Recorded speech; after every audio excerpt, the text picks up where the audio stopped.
साधारण सकाळचे 9:30 वाजले होते।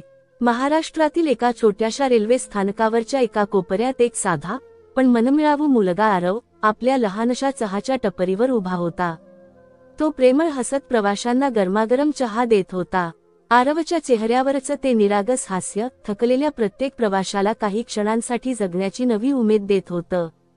तेवढ्यात स्टेशनच्या बाहेर एक झगमगती कार येऊन थांबली। त्यातून एक मुलगी उतरली। तिचे नाव अन्वी होते। ती दिसायला अगदी एखाद्या चित्रपटातील नायिकेसारखी देखणी होती। ती हळूहळू चालत आरवच्या चहाच्या टपरीकडे आली। काही क्षण ती आरवकडे शांतपणे पाहत राहिली आणि मग हलकसं हसत म्हणाली, "सर, एक कप चहा मिळेल का?" आरवनेही आपुलकीने तिच्याकडे चहा दिला। अन्वीने पहिला घोट घेताच तिच्या डोळ्यांत एक वेगळीच चमक निर्माण झाली।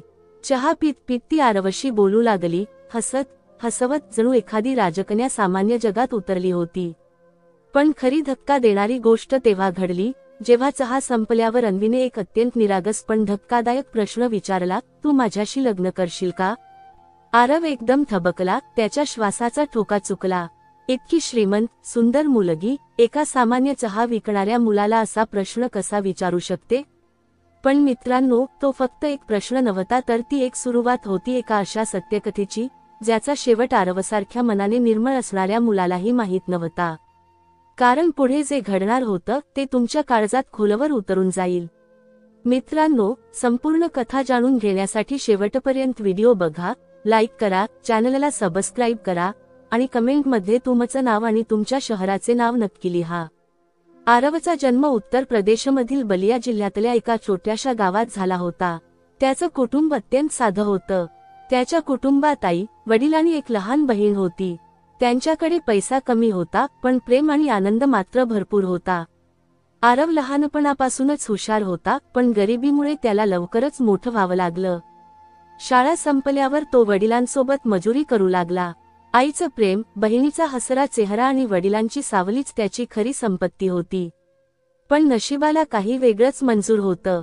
एक दिवस वडिलांचा अपघाती मृत्यू झाला आणि या एका घटनेने त्यांच्या घराचा संपूर्ण आधारच हिरावून घेतला। फक्त 17 वर्षांचा आरव आता संपूर्ण घराचा आधार झाला होता। बहिणीचं शिक्षण, आईची औषधं, घरखर्च सर्व काही त्याच्या खांद्यावर आलं। वडिलांच्या जाण्यानंतर त्याचं जगच थांबून गेल्यासारखं वाटू लागलं। आईच्या डोळ्यांत आता चिंता होती, बहिणीचं हास्य हरवलं होतं।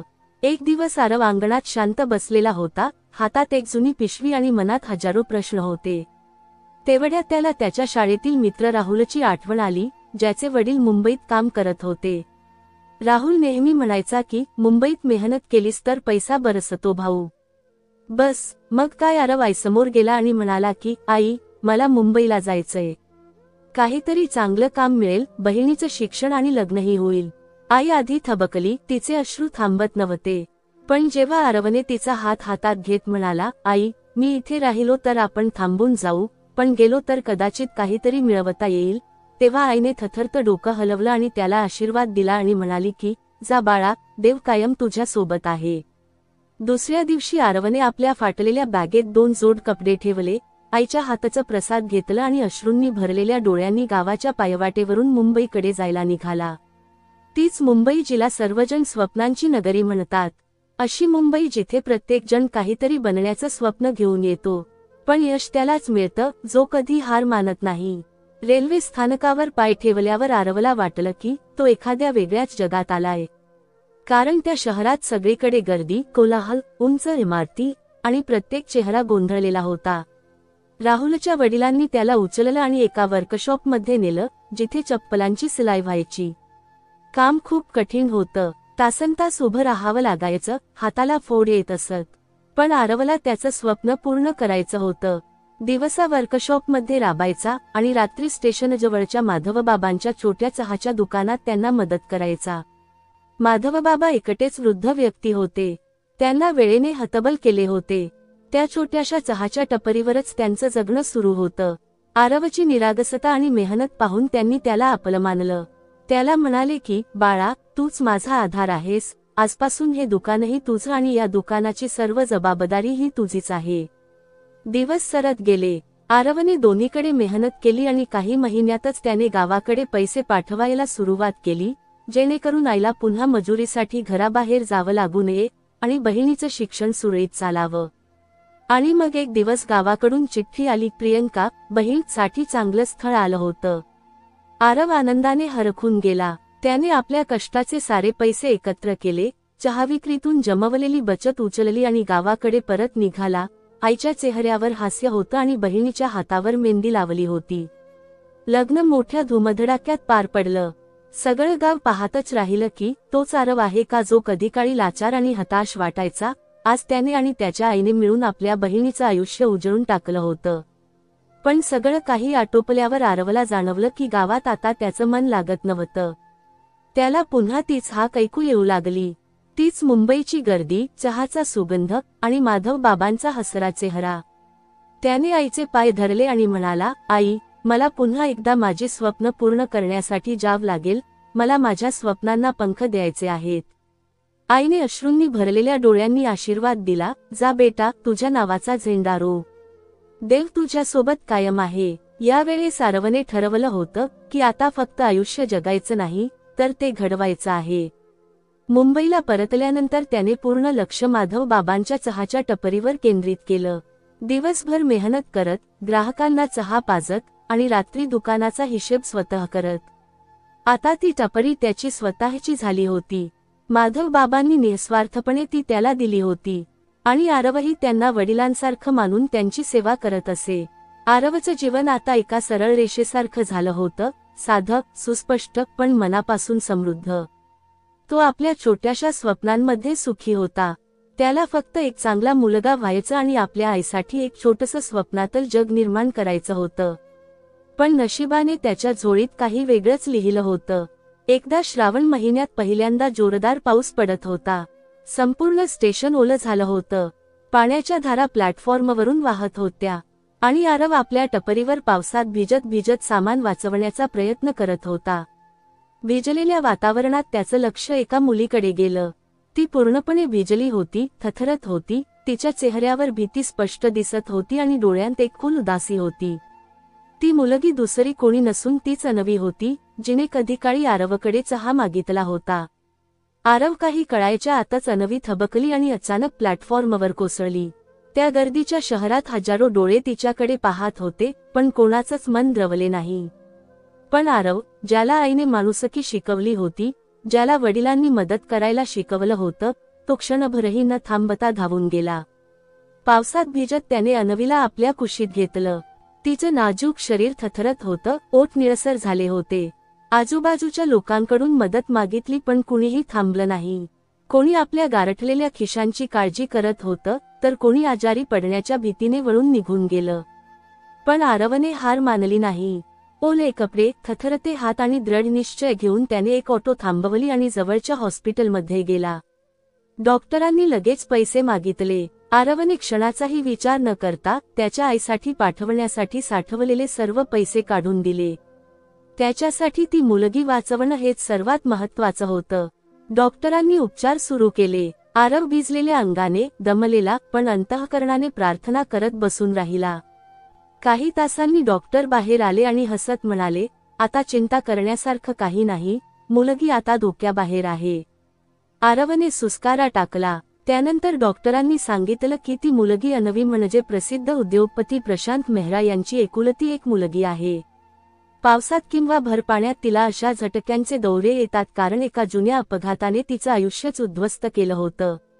आरवने हे सगळं शांतपणे ऐकलं आणि डॉक्टरांना नम्रतेने म्हणाला, डॉक्टर साहेब, आता तुम्ही सांभाळा, मला दुकानावर जायचं आहे.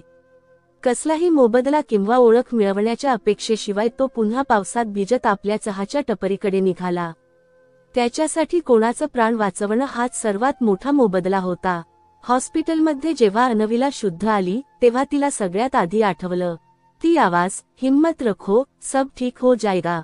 जेव्हा तिला कळलं की त्या चहा विक्रेत्याने तिचं प्राण वाचवलं होतं, तेव्हा तिच्या डोळ्यांत अश्रू आले. त्या दिवसानंतर तिच्या मनात एक अनकळ भावना निर्माण झाली, जी ना तिला समजली ना जगाला कधी समजेल. अन्वीने ही गोष्ट आपल्या वडिलांना प्रशांत मेहरा यांना सांगितली. प्रथम ते अचंबित झाले. त्यांची एकुलती एक मुलगी आणि एक सामान्य चहा विक्रेता. पण जेव्हा त्यांनी अनवीच्या डोळ्यांत खऱ्या प्रेमाची झलक पाहिली आणि आरवबद्दल सगळं ऐकलं तेव्हा त्याची प्रामाणिकता, त्याचं माणुसकीने भरलेलं हृदय पाहून ते भारावले. तेव्हा त्यांनी देवाचे आभार मानले की त्यांच्या मुलीला एक खऱ्या अर्थाने संपत्ती मिळाली आहे. प्रशांतजींनी कोणताही आडवा नाही घातला. ते म्हणाले, जर आरव तुला खरं प्रेम आणि सुख देऊ शकतो तर माझ्यासाठी त्याहून मोठी गोष्ट नाही. आरवची आई जेव्हा ही बातमी ऐकते तेव्हा तिच्या डोळ्यांतून आनंदाश्रूंचं पाझर फुटतो. ती गावातील आई, जिला कधीकाळी आपल्या पोराला मजुरीसाठी शहरात पाठवावं लागलं होतं, आज ती करोडपती जावयाची सासू बनणार होती. देवाने तिच्या ममतेचा हिशेब अखेर चुकता केला होता. आणि मग मोठ्या थाटामाटात आरव आणि अनवीचं लग्न पार पडलं. स्टेशनवरील त्या छोट्याशा चहावाल्याला अचानक संपूर्ण शहराने हिरो बनवले होते. वर्तमानपत्रांमध्ये हेडलाईनमध्ये झळकले, एका चहावाल्याच्या खऱ्या माणुसकीने करोडोंची मने जिंकली. पण आरव तसाच राहिला, साधा, जमिनीशी जोडलेला आणि मनाने खूप श्रीमंत. लग्नानंतर प्रशांत मेहरांनी त्यांच्या एका कंपनीची पूर्ण जबाबदारी आरववर सोपवली. आरवनेही रात्रंदिवस मेहनत करून त्या कंपनीला नवनवीन उंचीवर नेले.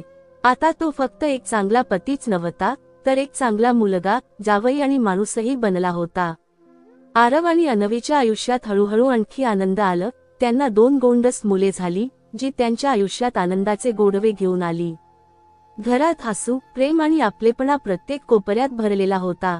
आरव आपल्या आईचीही पूर्ण काळजी घेत होता. तीच आई, जिने कधीकाळी उपाशी राहून मुलाला स्वप्नांची उंच भरारी द्यायला मदत केली होती, ती आता शांतपणे आपल्या नातवंडांना गोष्टी सांगत सायंकाळ घालवत होती. कधी कधी गावचे जुने लोक मुंबईला आले की त्यांना विश्वासच बसत नव्हता की हाच तो आरव आहे जो कधीकाळी मदतीसाठी आसुसलेला असायचा आणि आज तो इतरांचा आधार बनला आहे. आरव कधीच आपलं भूतकाळ विसरला नाही. त्याला माहीत होतं की अडचणी काय असतात, भूक काय असते, एकटेपणा किती वेदनादायक असतो. म्हणून तो दरवर्षी गरीब मुलांना शिष्यवृत्ती देतो आणि गरजूंसाठी मोफत चहा व जेवण वाटतो. कारण त्याने जगाकडून एकच गोष्ट शिकली होती, जो स्वतः अंधारात प्रकाश बनतो तोच दुसऱ्यांसाठी दीपक बनतो. आजही जेव्हा पावसाचे पहिले थेंब जमिनीवर पडतात तेव्हा आरव आणि अनवी दोघंही हसत हसत त्या जुन्या रेल्वे स्टेशनकडे पाहतात, जिथे एका कप चहाने 2 हृदयांना कायमचं जोडून टाकलं होतं. मित्रांनो, कधीही कुणाची मदत करताना मागेपुढे पाहू नका, कारण तुम्हाला माहीत नाही, तुमची एक छोटीशी कृपा कुणाचं संपूर्ण आयुष्य बदलू शकते, आणि तुमचंही. आता प्रश्न तुमच्यासाठी, जर तुम्ही आरवच्या जागी असता तर एखाद्या अनोळखी व्यक्तीची निस्वार्थपणे मदत केली असती का? आणि अनवी आणि तिचे वडील प्रशांत मेहरा यांच्याबद्दल तुमचं काय मत आहे? कृपया खाली कमेंटमध्ये नक्की लिहा, कारण तुमच्या उत्तरातूनच कळेल की आजच्या जगात माणुसकी किती शिल्लक आहे. जाता जाता, जर ही गोष्ट आवडली असेल तर एक लाईक द्या आणि आमचा चॅनल सूरज व्हॉइस ला सबस्क्राईब करायला विसरू नका. जय हिंद, जय महाराष्ट्र.